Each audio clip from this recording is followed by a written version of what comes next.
child in utero is exposed to trauma, has high adrenaline levels, is used to a screaming, shouting voice even before they're born. Really? There is data to support that. And as if you compare that to a child in a loving or in a peaceful environment, or with a mother who is always happy, who was always singing and dancing.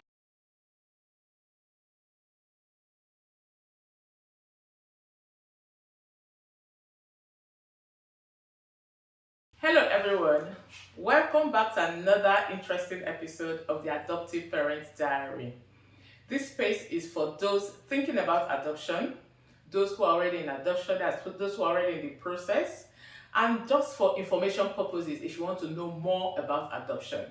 So today we have a very special guest with us. She is a consultant pediatrician, the Group Clinical Director for Pediatrics and Neonates at Mid and South Essex NHS Trust, and co-lead of the Pediatric Hematology Oncology Services, bringing a huge depth of medical expertise to her work with children and family. Alongside her medical career, she and her husband is an award-winning foster carer, and together they've raised 2 adult children and has opened their home and heart to foster a lot of children, giving her a unique perspective that blends professional insight with lived experience of caring for vulnerable children. She is passionate about children's well-being, trauma-informed care, and ensuring children and families are supported holistically. I'm really grateful she's taking the time to join us today out of her busy schedule. I call her my friend, my sister, and I call her also my children's personal pediatrician. Please join me to welcome Dr. Kilale Ominu Evota. Thank you so much. Thank you very much. Drum roll. Thank you, I'm happy to be with you. Thank you very much. Thank you for inviting me. You're welcome. So without wasting so much time, I know that you're busy in your so much busy schedule. Can you tell us how yourself and your husband thought of going into fostering? How has it been for you? What prompted you to go into fostering? Thank you for that question. So I've always loved children, and I've always known that I've loved children. Yes. And I think in hindsight he's the same, but he's not the one that will come up and say let's do foster. But I must say, when I say let's foster, or I was thinking of adoption once, and he was like, yeah, if you want to do that, I'll do it with you. Okay. And so I've always loved children. When I was younger, I used to think I would have 8 children. Wow. But obviously I wasn't thinking about bills or where they would sleep. I just always liked the thought of children around me, happy and thriving. And so that's part of what took me into pediatrics. So I get to play with children. I look after children every day. But also that then exposed me to vulnerable children. Because when a child is unwell, they're vulnerable, but then you get to know a lot more about their family and their background, which has a huge impact on their health. Absolutely. So that's kind of how I got into it. At work, and I'm sure for anybody who's been in any hospitals, we would often have children who were literally stuck in hospital.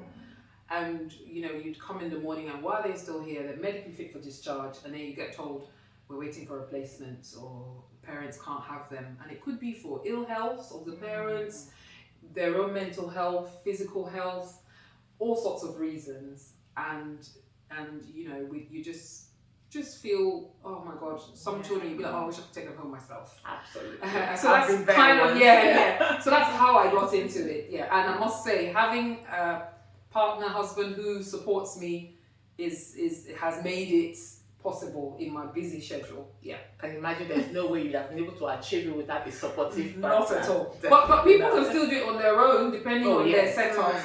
But for me, I needed to have him, and then now even my adult children support as well. Oh, that's good. Thank you so much for that, Kilale.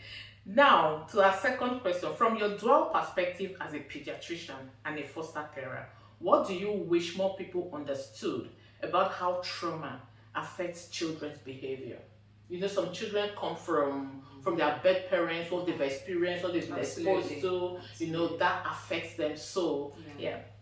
So again, that's another really good question, and it's important because you can't really look after a child or anyone, even a friend, or you can look after them better if you understand the psychology behind their behaviors.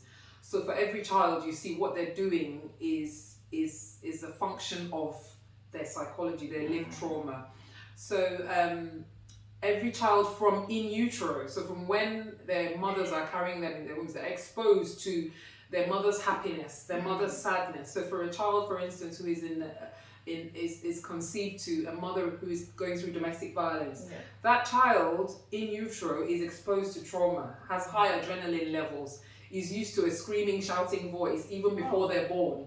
Really? There is data to support that. And as if you compare that to a child in a loving or in a peaceful environment, or with a mother who is always happy, who was always singing and dancing, or who always had somebody talking nicely and calmly.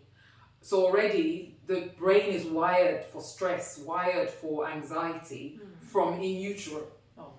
So that by the time they're then born, depending on, you can imagine if the domestic violence continues, and then you have a child that is either always on the alert or always very docile, because they learn that if I'm quiet, then I'll get left alone. If I make a sound, I might get picked on. As opposed to a child in a normal, loving environment where they know if I cry, I'll get attention, and they cry and immediately somebody comes and picks them up. So by the time we then see them, and fostering can be from birth. Yes. It can be from birth, and we don't always know all the detail about the birth mothers, or it can be a child who's lived with their mum and can speak to you, so can give you an idea of what they've gone through. So the child that you're seeing is the behaviors are a function of the trauma that they've gone through, and it can affect them throughout life, really. Okay. And those are things that should be recognized so that you can adjust your own responses to their behaviors, and definitely not take it personal. And they're not trying to be difficult, they're just trying to have a little space in this world that is so chaotic for them. So what you're trying to say, if I understand it properly, because maybe viewers might be asking, do you mean that some trauma is kind of intro from in utero? Yeah. So it started from inside. So when we say in utero, that means from when they were pregnant of them. Conceived, It's even in children who were born like in wartime, where the mothers did not have access to food. That has an effect on the growing pregnancy. But yes, so some trauma is from when the mother was pregnant of that child. So a good example is if you have a partner who's constantly screaming and shouting, and then that child from inside the womb is already hyper alert, as opposed to a child that is born to a mother who was just happy and singing and always in a calm. Yes. Okay, thanks for that. And there are some children that are described as being difficult. Oh, this child is difficult, that child is difficult. So what behavior are often labeled as being difficult, but it's actual sign of unmet development needs? So difficult behaviors, I mean, you can think of any child, a child that doesn't do what they're told. But then if you think about normal development, children develop by exploring their world and breaking boundaries. So breaking boundaries is normal development. And so if you think about a child I say normal, but with stable parenting, you say, don't touch that. They look at you, they try to touch it, and then you say, no, if you touch it, you might get hurt. And some of them might listen, some of them won't, and then they touch it and they get hurt, so then they learn not to touch it. Whereas if you've grown up, or if you've been in a disorganized development, or you've been separated from your family, or then all that wiring is messed up, and so they miss it because there's no trust. They don't trust their carer. They're scared of their carer. You say something to them, why should they listen to you? Who are you? Who are you? Maybe nobody's ever told them don't do that or don't do that. So those behaviors are them trying to have their own little autonomy in this chaotic world that is their world. because they've never had that stability, they've never had that consistent Yeah. parenting, consistent instructions, consistent guidance. And so it's them just trying to maintain a sort of stability or normalcy. Yeah. Okay. And it's important as a foster carer to recognize that they're not, it's not because of who you are, it's a function of who they are and who are you and how long are you going to be around anyway. Yeah. Okay. Thank you for that. And how does early trauma show up physically in children, not just emotionally? Yeah. So it can show up in all domains. So it can show up in failure to thrive. So literally a child will not put on weight. Because it's almost like they have a low mood. So low mood, they could be hyper aroused. So you talk about a child that will never sit still. They just keep going because they're dysregulated. Or they could be hypo aroused, so they could be docile and just really flat. And you know, you go out with them with other children and they never really, they're always in a shell. So it could be extremes, but generally just disorganized development. So that's in terms of the development. Some of them will actually have developmental delays. So you might find an obvious one is speech. And you see a child and they say, oh, he's not talking. Well, if he's never been in an environment, I keep saying he, but it could be he or she. But if they've never been in a stable environment where somebody's talking to them consistently, then they've not had the chance to develop that. So it could be even gross motor. So we see some children, and you know, typically we say at about 3-4 months, children start rolling over. About 7-8 months, they start sitting up. And you see a child at 9 months and he hasn't sat up. The first question the physiotherapist will ask is, have they ever been given tummy time? Have they ever been given the stimulus to, you know, you put a toy beside them. And if you have a child that's just left in a pram all day, they will have delayed motor development, they'll have delayed speech development, because they just sit there with no appropriate stimuli to develop. So all domains, and it might be worse for some than others. But all domains of development will be delayed or disordered. Okay, our last question. I know you're thriving in your career, you're doing so beautifully well, and you're busy. Yet you started this journey of fostering. Sometimes I ask myself, how do you do it? You're good at what you do. So for that, for the viewers watching, please tell us, how do you mix and match them, knowing what you know, and as a foster carer, what would you advise for those who want to come into fostering? What would be that thing? How do you encourage them? What would you want them to hear from you? I think the first thing is, I'm a believer in the fact that for the things that matter to you, make time for. And if if it matters to you, make time. So yes, I'm very busy, but I think we all have capacity to do so many things. Like I said, I've always loved children, and so for me, my journey into fostering was, so initially I thought I would adopt, but then that didn't happen, and I never found the right time. And then when my children went, because I've got twins, so they went to university at the same time, and I was bereft. I've heard about empty nest syndrome, but I never really understood it. And when they went to university, I was so, it was just quiet. The word I used was always cold. My house felt cold. You know, if you leave a cupcake on the kitchen table and people shouting, "Mummy, can I have it? Can I have it?" to come in the next day and the cupcake is just where you left it. And I'm like, oh my God. So then I thought, I wanted to adopt. That wasn't, it then became too permanent at the time and I was too busy. And then there were Thoroks. I'm a Thorok foster carer. And they had all these notices around town saying, do you want to be a foster carer? And I thought, I was on my bed and I just thought, and the next day, a social worker called me and she said, no, I think before that, I'd mentioned it to someone. I can't remember that I thought about adopting, but I think I can't do that now. And she said, why don't you foster? Because fostering is not permanent. Well, it does not need to be permanent. And so that was the first thing. And as soon as I contacted the council, somebody called me within 24 hours, and here we are. Now, in terms of time, I'll tell you a bit about my fostering journey. So, the process to be screened can take a while. but it's at your own pace. So I'm very busy, but they were like, what days can you do, and we'll work around you. Yes. So they could be faster or slower depending on you. In terms of what I want to tell people, so my husband, bless him, the first time the social worker came to see us, the first question and the only question he asked was, if I don't like the child, can I send them back? I was embarrassed. And the social worker, she was like, no, that's a very good question. And she said, no, if you don't like the child, with all due respect, you can send them back. Oh. Yeah. And I think that is for a lot of people. People are worried that, oh my God, they're going to give me a child, I'm going to be stuck with that child. The truth is, if you don't get on, let's not say like, because that's a bit flippant. But if you don't get on with that child, if it's not working, you can send them back. And you're usually asked to give a 28-day notice to say, actually, this placement is not working. It's not good for the child. The child is not getting the best. Maybe because it's like relationships. Sometimes it just doesn't work. Not because you're not a good foster carer or they're not a good child. It just doesn't work. So you can give notice, and so you're not forced to keep the child. So that's the first thing I would tell people. And then the next thing is anybody can foster. So you don't have to be married.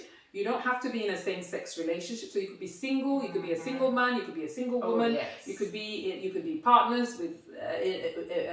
You could be married. You could be partners. Any adult who can get. You have to have a DBS to make sure that you can look after children. That's all you need. In terms of space, if you want to foster babies, you don't even need a spare bedroom.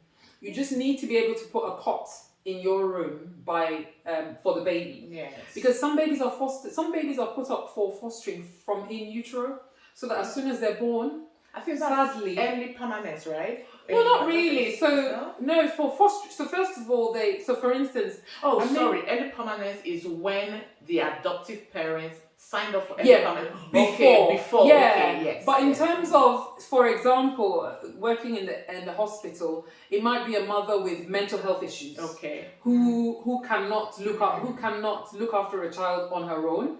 So and she's pregnant. So before the baby's born, there'll be a plan that once this baby's born, this baby unfortunately is never going to go home with this mum, and so they'll find a foster carer on standby. But my point is, you don't need a spare room for a baby.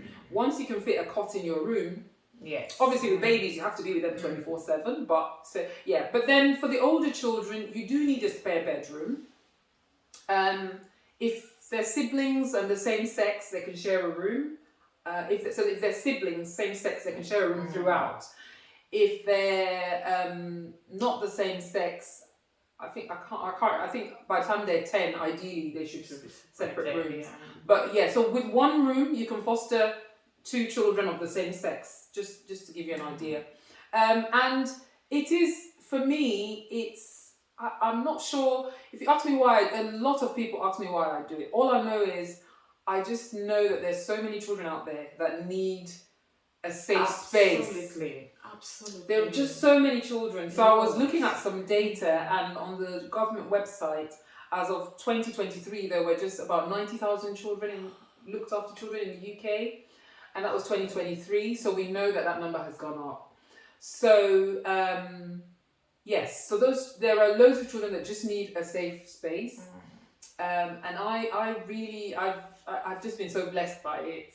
For me, and then the other thing I want to say is, you don't have to be a permanent foster carer. So there's something called, the word escapes me, but you can just do short-term foster placements. Oh, are you? Yes. Oh, I've forgotten what it's called. But you can do short-term. So every foster carer who has a long-term placement, especially in Thurrock anyway, was entitled to 2 weeks without the child. So in that period, they'll need, I can't remember the word, but they'll need somebody to foster for the 2 weeks.